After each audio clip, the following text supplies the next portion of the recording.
예, 오늘은 사도행전 14장 19절부터 23절 말씀까지 읽었습니다. 오늘은 사도행전 87번째 시간으로 부제목은 주님께 자신을 위탁하는 신앙입니다. 주님께 자신을 위탁하는 신앙. 자, 루스드라에서 죽음의 돌세례를 당했던 사도 바울은 피투성이가 된 몸을 이끌고 루스드라에서 동쪽으로 약 140km 떨어져 있는 더베라는 곳으로 찾아가서 복음을 전했습니다. 이 더베는 바울의 첫 번째 전도 여행의 마지막 전도지예요. 그리고 이 더베에서 동쪽으로 약 200km쯤 가면 바울의 고향인 길리기아 다소가 있습니다. 자, 이 더베까지 찾아간 바울에게는 고향인 길리기아 다소로 가야 할 이유가 있어요. 첫째, 길리기아 다소는 바울이 태어난 고향입니다. 그 다음 두 번째, 이 바울은 지금 루스드라에서 돌세례를 받아가지고 피투성이가 됐죠. 죽은 줄 알고 사람들이 성 밖에 끌어다가 버렸죠. 지금 바울의 상태는 그 어느 때보다도 몸과 마음이 지쳐 있어요. 아파요. 그러니까 이 바울은 고향으로 찾아가서 사랑하는 가족들의 따뜻한 보살핌 속에서 상처투성이인 몸과 마음을 추스를 필요가 있었기 때문이죠. 또 마지막 전도지인 이 더베에는요, 첫 출발지인 수리아 안디옥으로 되돌아가려면 어떻게 해요? 이 더베에서 길리기아 다소로 가가지고 배를 타고 가면 금방이에요. 편하잖아요.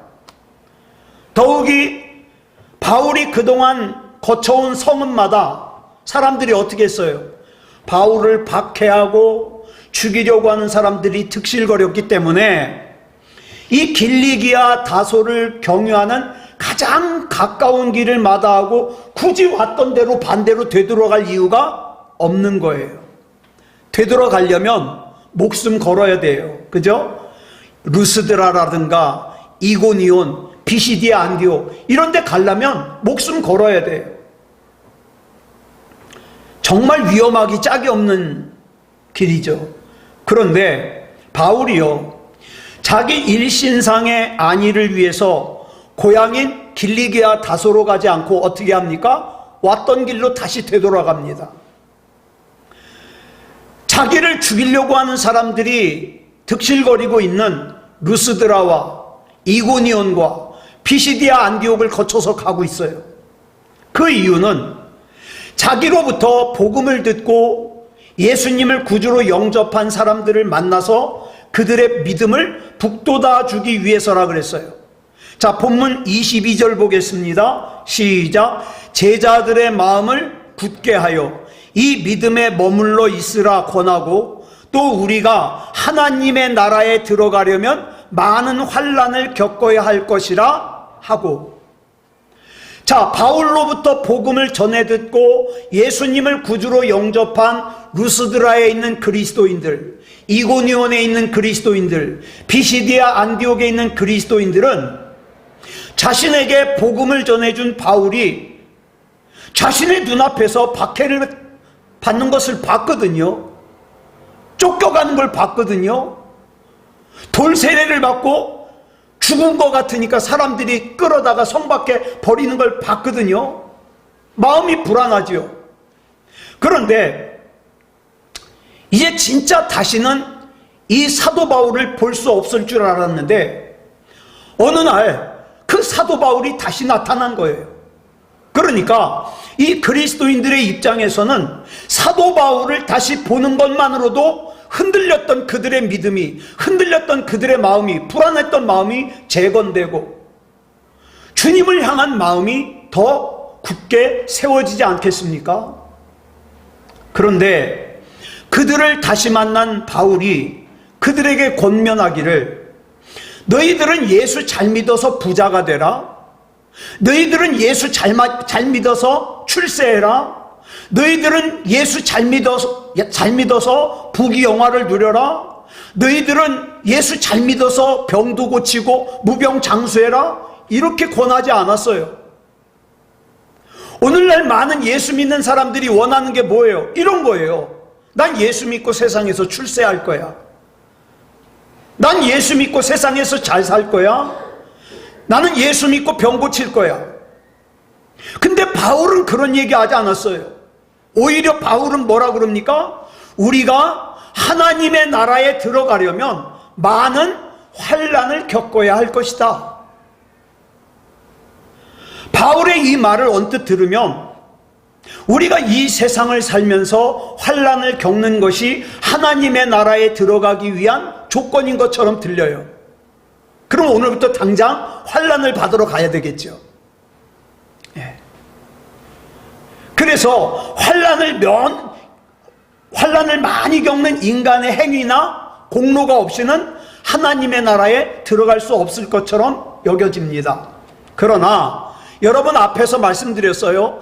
바울의 신학의 핵심, 바울이 얘기하는 구원의 핵심은 뭐냐면 이신칭의예요. 이신득의예요. 뭐냐? 믿음으로써 의롭다 칭함을 받는다. 믿음으로써 의를 얻는다. 이거예요. 다시 말해서 십자가의 제물로 돌아가신 예수 그리스도 안에서 하나님께서 성취하신 구원을 믿으면 의로우신 하나님의 나라를 유업으로 받는 하나님의 자녀가 된다. 이게 바울의 신학의 핵심이에요. 그러므로 하나님의 나라에 들어가려면 많은 환난을 겪어야 된다. 이 본문의 말씀은 예수 그리스도 안에서 환난을 겪어야 천국 간다는 뜻이 아니에요. 그럼 뭐예요? 우리가 하나님의 나라를 얻었어요. 하나님의 자녀가 되었어요. 믿습니까? 그런데 여러분, 이 죄악된 세상에서 살려니까 그리스도인으로서 하나님의 자녀로서 또 하나님의 나라를 유업으로 받은 사람으로서 충돌하는 게 있어요, 없어요? 있어요. 참아야 될 것도 많고요. 세상 사람들은 지혜롭다고 하는데 가만히 보면 죄 짓는 것도 많고요. 그러니까 그 가운데서 내 신앙을 지키려면 어떻게 해요? 때로는 손가락질도 당해야 돼요. 자기만 예수 믿나? 참 유별나. 이런 조롱도 당해야 돼요. 그 다음에 어떻게 합니까? 하나님 믿으면 부자로 복 받는다며. 근데 이렇게 사는 게 힘들어? 조롱도 당해야 돼요. 여러분, 내 신앙 때문에 겪게 되는 그런 환난을, 어려움을 두려워하지 말라는 뜻이에요. 의로우신 하나님의 자녀로 산다는 것은 하나님의 말씀을 쫓아 의로운 삶을 추구하는 것이고, 그렇게 내가 하나님의 자녀로서 의로운 삶을 살다 보면 나를 조롱하는 사람도 만나게 되고 나를 미워하는 사람도 만나게 돼요. 내가 잘못을 해서 미움을 받으면 그건 싸요. 그럼 마땅한 거예요. 그런데 내가 하나님을 제대로 믿기 위해서, 내가 믿음다운 믿음의 삶을 살기 위해서 조롱을 당하고 미움을 받는다? 그러면 상급이 있다 이 말이에요. 본문에서 환난으로 번역된 헬라어가 들립시스예요. 이 단어는 환난이라는 뜻도 있지만 고난, 고통, 괴로움, 시련이라는 뜻도 가지고 있어요. 왜 그리스도인들이 믿음의 삶을 살려면, 의로운 삶을 살려면 세상에서 미움을 받고 왜 세상에서 환난을 당해야 되는가? 바른 삶을 살려고 하는 그리스도인들이 왜 고난과 고통을 겪으며 고뇌와 시련을 당해야 되는가? 왜 그럴까요? 이 세상이 악해요. 정말 악해요. 심지어는요, 교회 다니는 사람들도 악해요. 교회 다니는 사람들도. 예? 진짜 믿음이 없는 사람은 악해요. 그래서 이 세상이 악하기 때문에, 이 세상이 영적으로 어둡기 때문에 악은 의를 미워해요. 예? 어둠은 빛을 미워해요. 그래서 어려움을 겪는 거예요. 그러면 의가 악을 이기는 길이 뭘까요? 빛이 어둠을 이기는 길이 뭘까요? 하나밖에 없습니다. 자기를 태워야 돼요. 빛이 자기 자신을 태우지 않으면 자신을 태우는 환난과 고통과 시련은 면할지 모르지만 어둠에 굴복할 수밖에 없어요. 내가 분명히 하나님께서 나에게 뭘 원하신다는 걸 아는데, 하나님, 목구멍이 포도청이에요. 예배 못 드려도 이해해 주세요. 신앙생활 잘 못해도 이해해 주세요. 그럴 수밖에 없다 이 말이에요. 굴복하는 거예요. 더 이상 어둠을 이길 수가 없어요. 여러분, 여기 양초가 있어요. 여기가 깜깜해요. 불 다 끄면 깜깜해요. 자, 그러면 이 어둠 속에 있는 이 양초는 뭡니까? 어둠의 한 부분이에요. 그런데 이 양초에다가 불을 붙여가지고 이 양초가 자기가 녹으면서 자기가 타면서 빛을 비춰요. 그러면 어떻게 됩니까? 어둠이 물러가겠죠.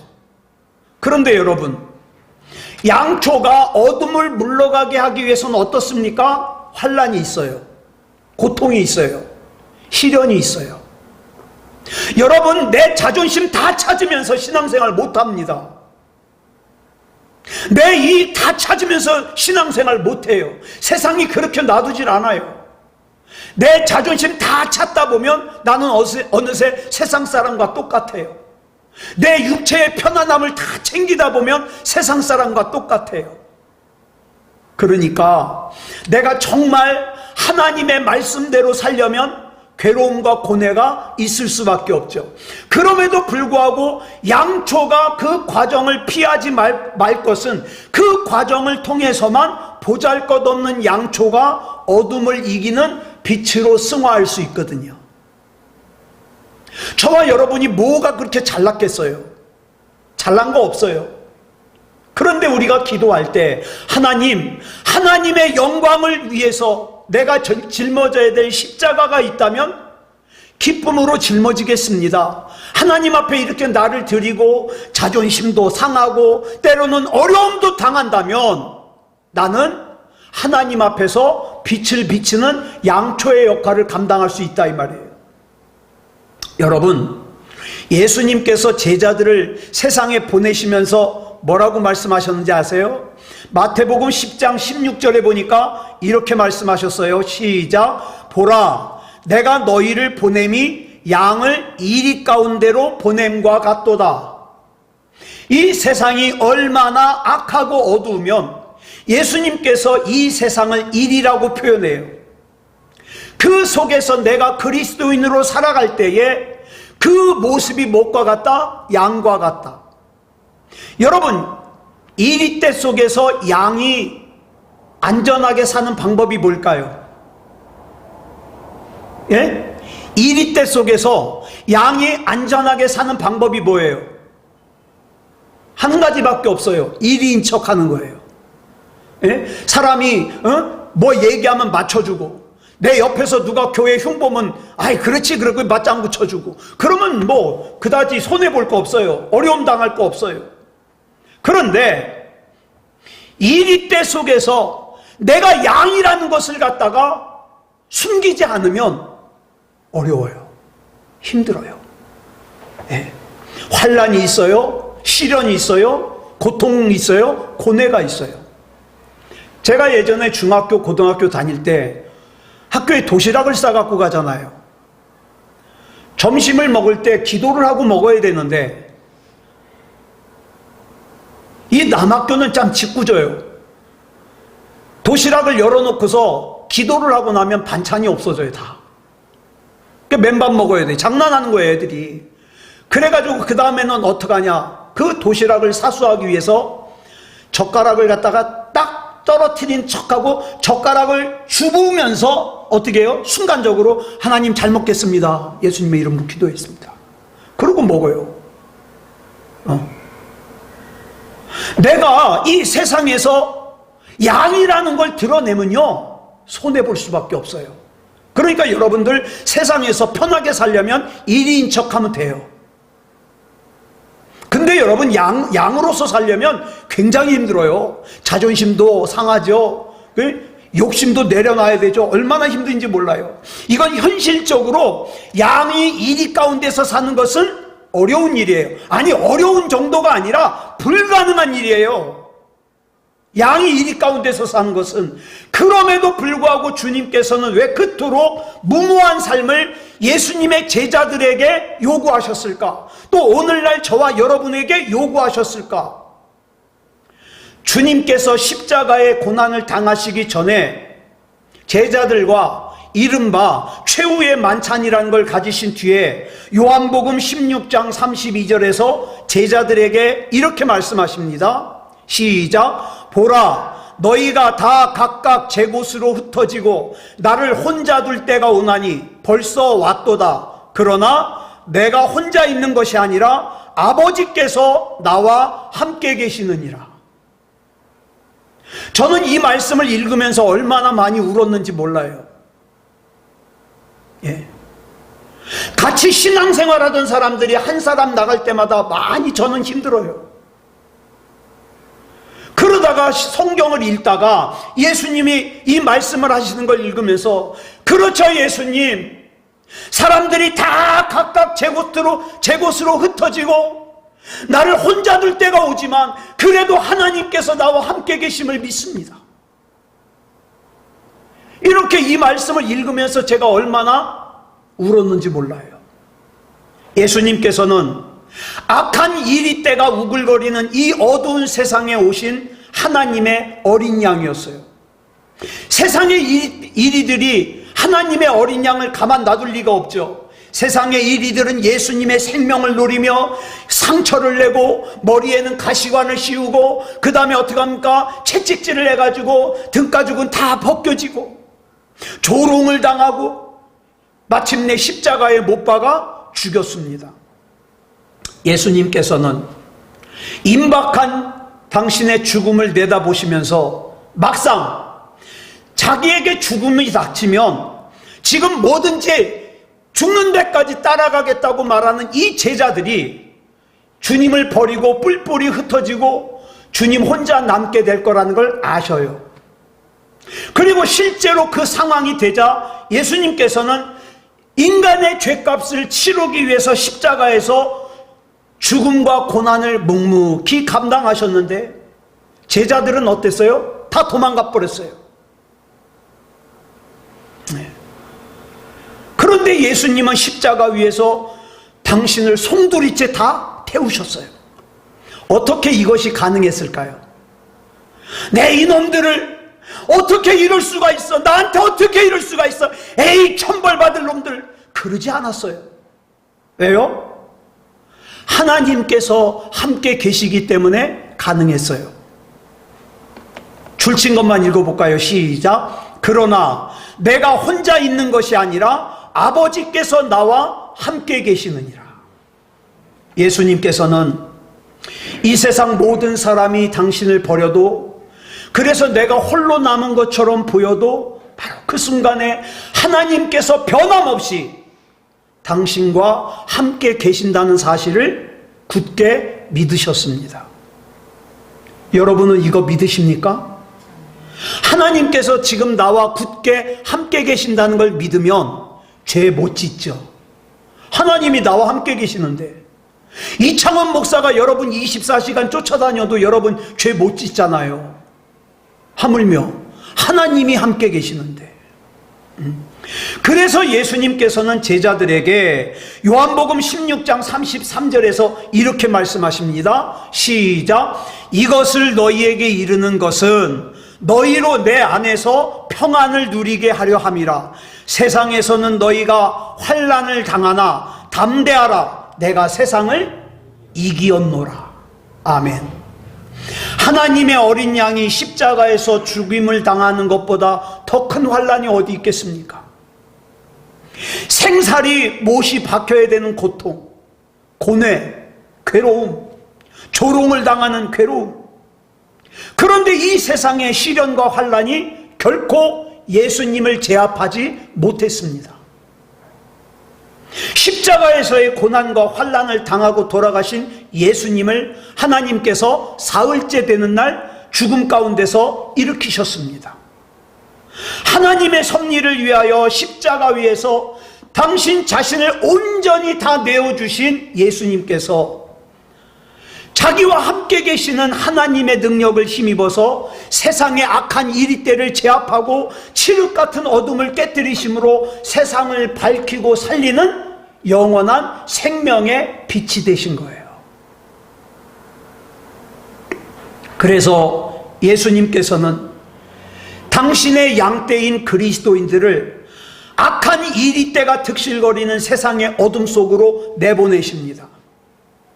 저와 여러분이 비록 이 세상에서 환난을 당할지라도, 괴로움을 당할지라도, 고뇌와 시련이 있을지라도 내가 하나님의 말씀을 기억하고 하나님의 약속을 기억하고 하나님의 나라와 하나님의 이름을 먼저 구하기 위해서 삶을 살아간다면 예수님을 일으켜 주신 하나님께서 저와 여러분도 일으켜 주실 것이고 세상의 죄악을 이기실 것이고 세상의 어둠을 이길 것입니다. 그러니까 할 수 없다는 말 하지 마십시오. 내가 신앙생활 제대로 못하는 거 할 수 없어. 내가 예배 잘 못 드리는 거 할 수 없어. 내가 기도 잘 못하는 거 할 수 없어. 할 수 없는 게 아니에요. 이리때와 타협하는 거예요. 근데 여기 중요한 게 있어요. 뭐냐? 예수님께서 이 땅에서 환난을 당하시고 고통과 시련을 겪으셨을 때 이렇게 예수님을 힘들게 하고 미워하고 배척하는 최선봉이 제일 앞에 선 사람들이 누구였어요?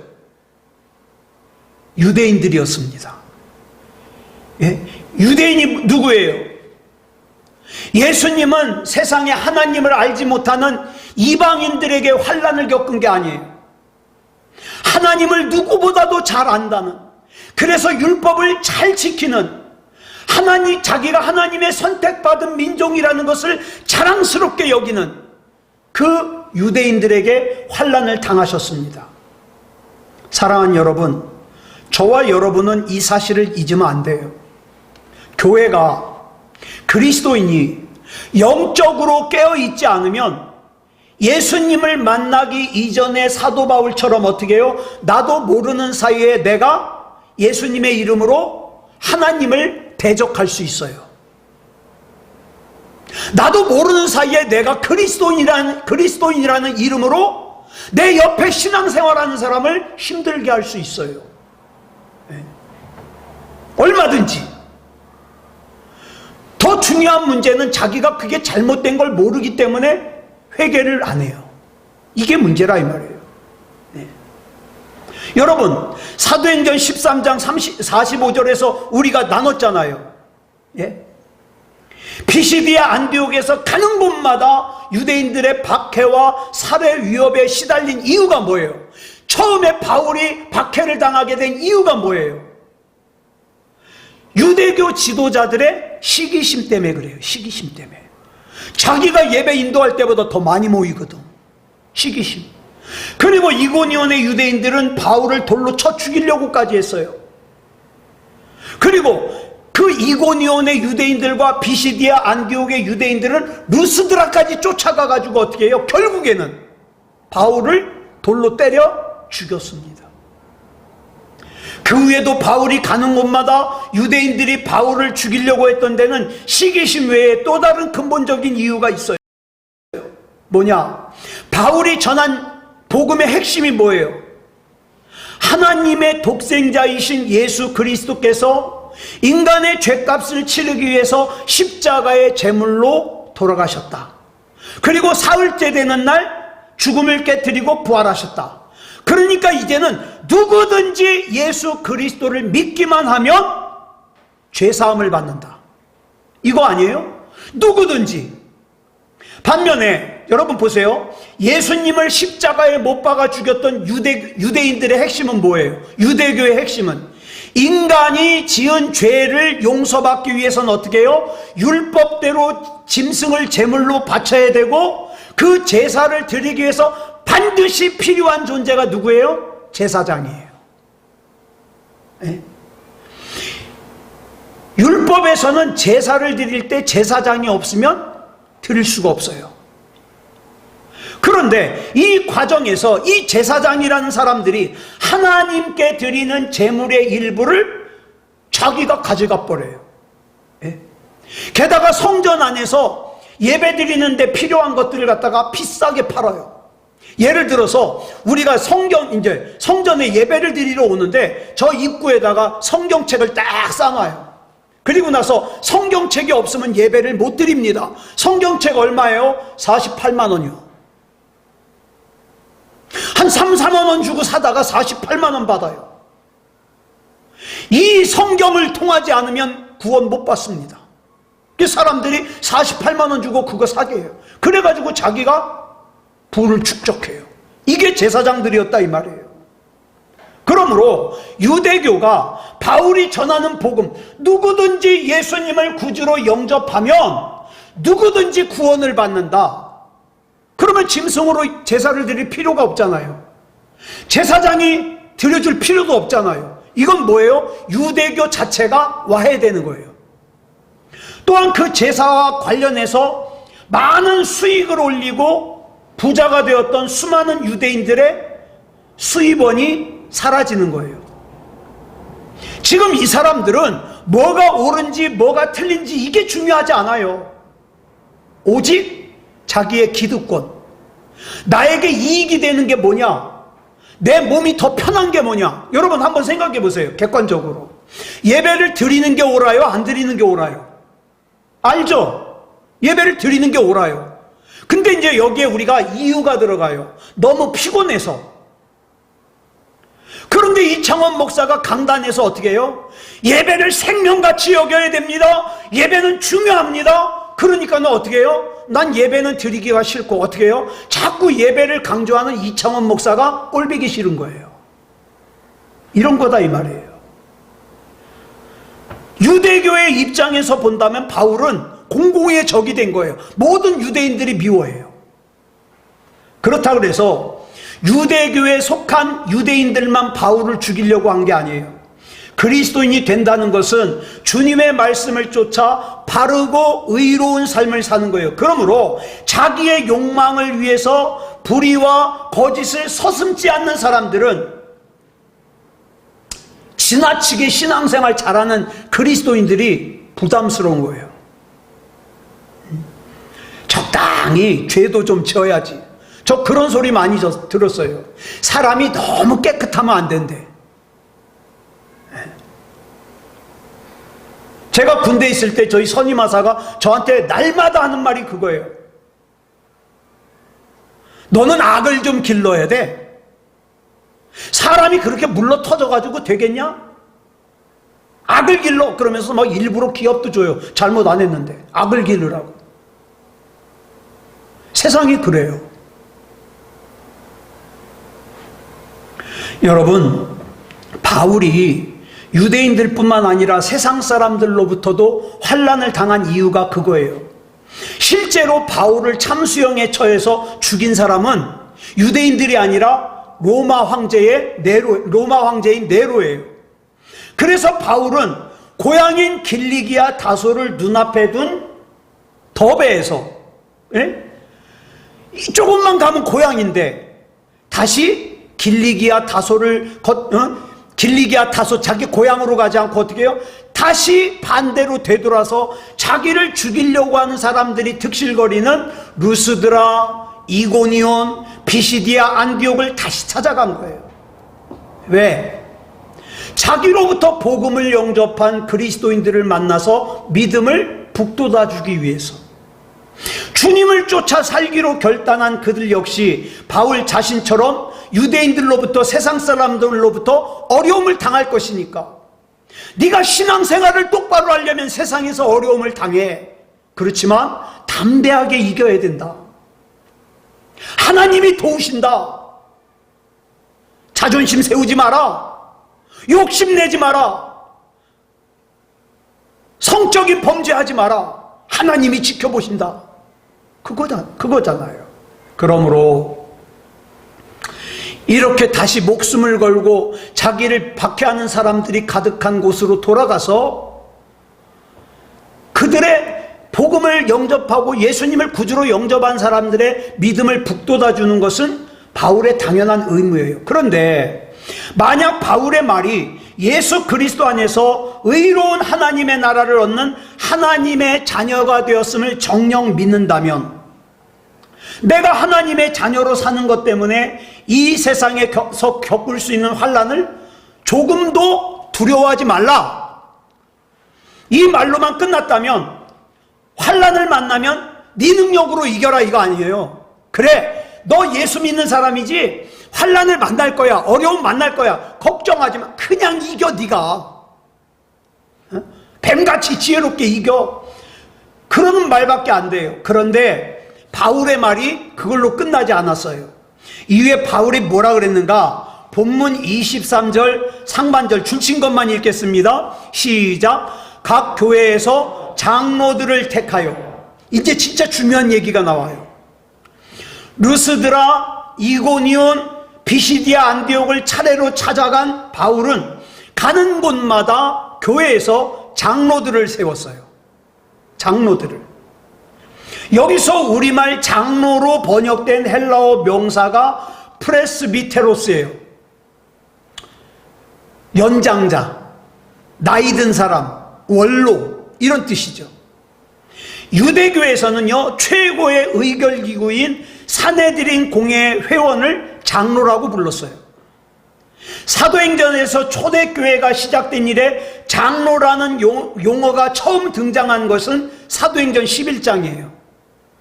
어떤 때죠? 로마의 황제인 글라우디오 때에 그 팔레스타인 지역에 흉년이 심하게 왔어요. 그래가지고 예루살렘에 있는, 또 인근에 있는 그리스도인들이 굉장히 어려워요. 이 소식을 바나바와 바울이 목회하고 있는 예루살렘에서 480여 킬로미터 떨어져 있는 수리아 안디옥 교회 성도들이 들었어요. 그래서 수리아 안디옥 교회 성도들이 구제금을 갖다가 모아가지고 그 구제금을 누구에게 전해주었는가? 사도행전 11장 30절을 보니까 뭐라 그랬어요? 시작. 이를 실행하여 바나바와 사울의 손으로 장로들에게 보내니라. 수리아 안디옥 교회 교인들을 대표하여 예루살렘 교회를 찾아가서 구제금을 전달한 사람은 바나바와 바울이에요. 그 다음에 누구에게 전달했어요? 예루살렘 교회의 장로들에게 전달했습니다. 그런데 이 내용만으로는 이 당시의 장로가 어떤 역할을 감당하는지 몰라요. 그런데 이 사도행전에서 장로라는 용어가 두 번째 등장하는 오늘의 본문은 초대교회의 장로의 역할이 뭔지를 분명하게 가르쳐주고 있어요. 본문 23절 다시 읽겠습니다. 시작. 각 교회에서 장로들을 택하여 금식 기도하며 그들이 믿는 주께 그들을 위탁하고. 가는 곳마다 장로를 택한 바울은 그들과 함께 금식하면서 그들이 믿는 주님께 그들을 위탁했어요. 여러분, 장로가 뭐예요? 그냥 집사님보다 장로님이 듣기가 좋지, 집사님보다 권사님이 듣기가 좋지, 그래서 세우는 거 아니에요. 여러분,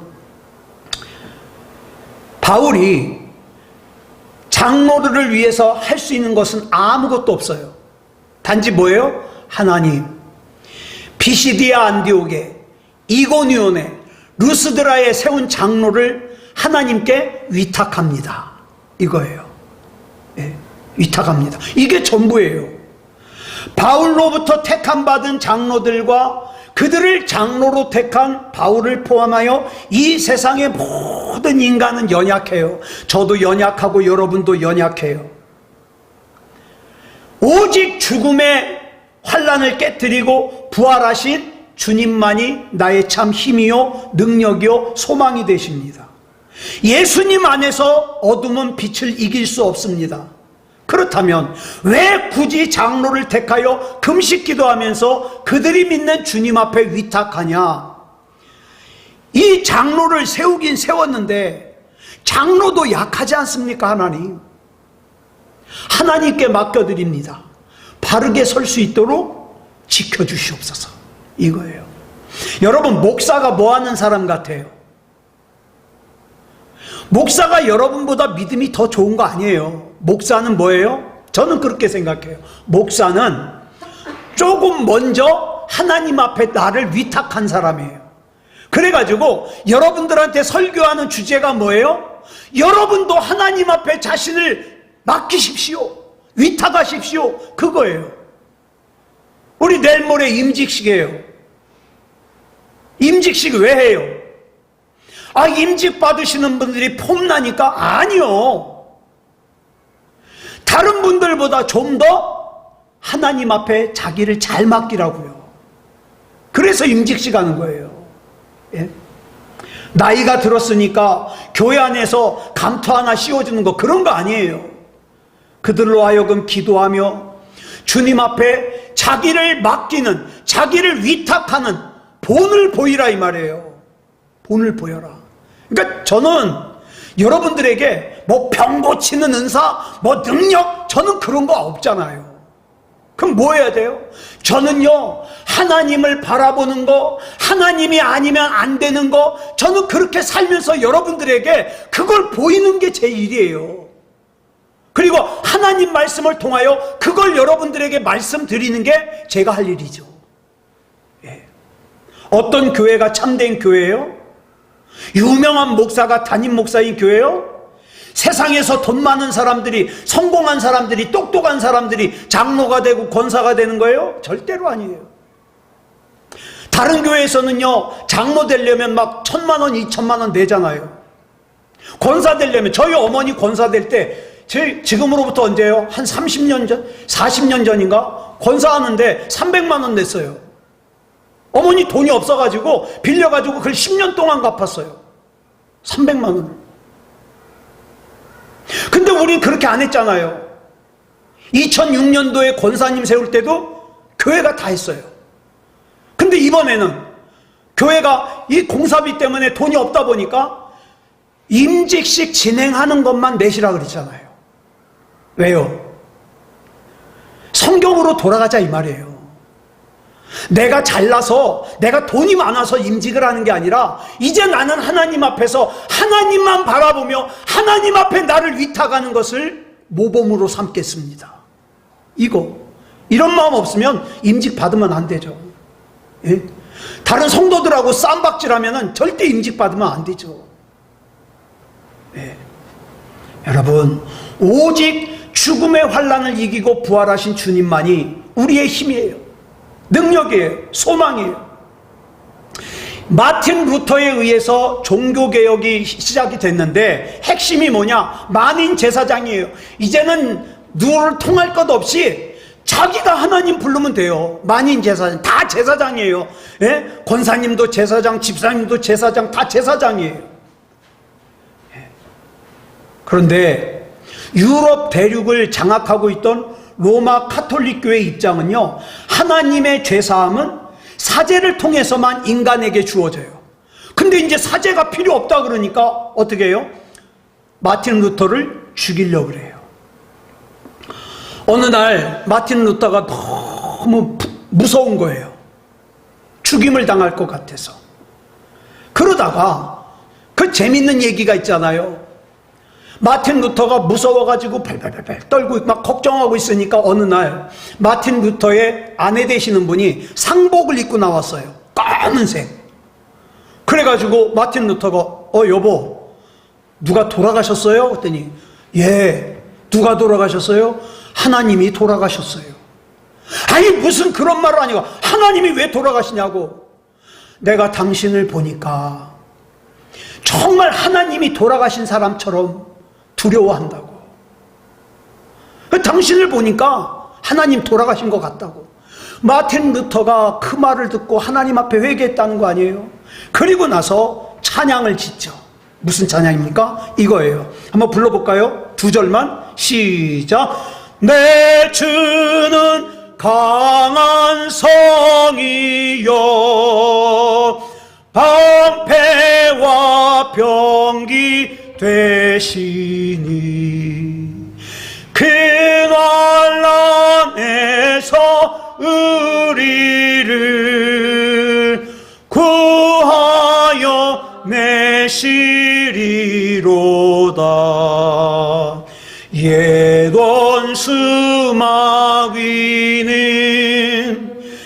이때도 힘을 써 모략과 권세로 무기를 삼으니 천하의 누가 당하랴.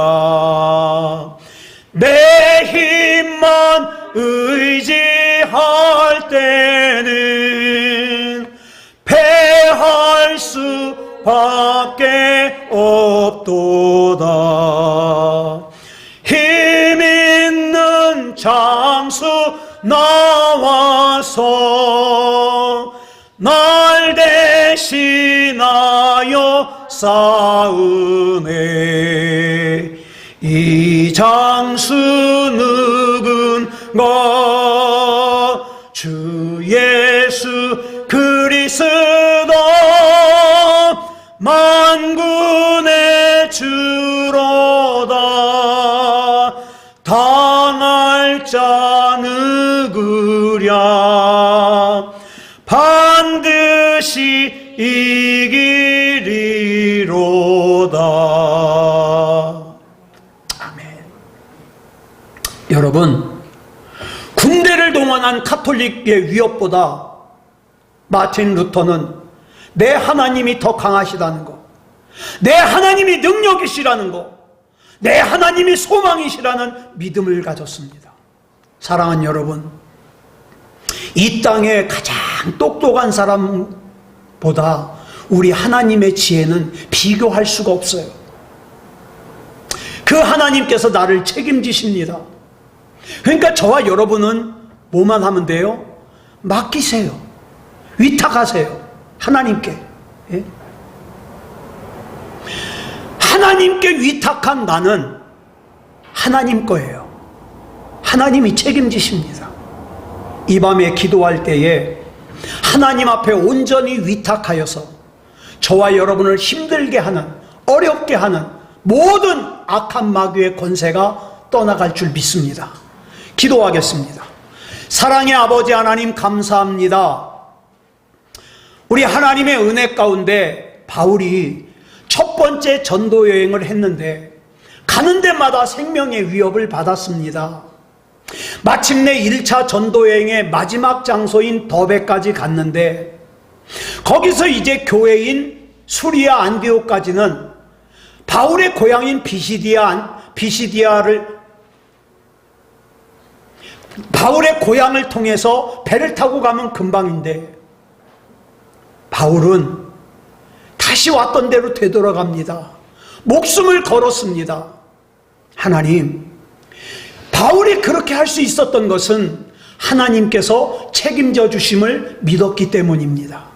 하나님, 우리도 책임져 주시옵소서.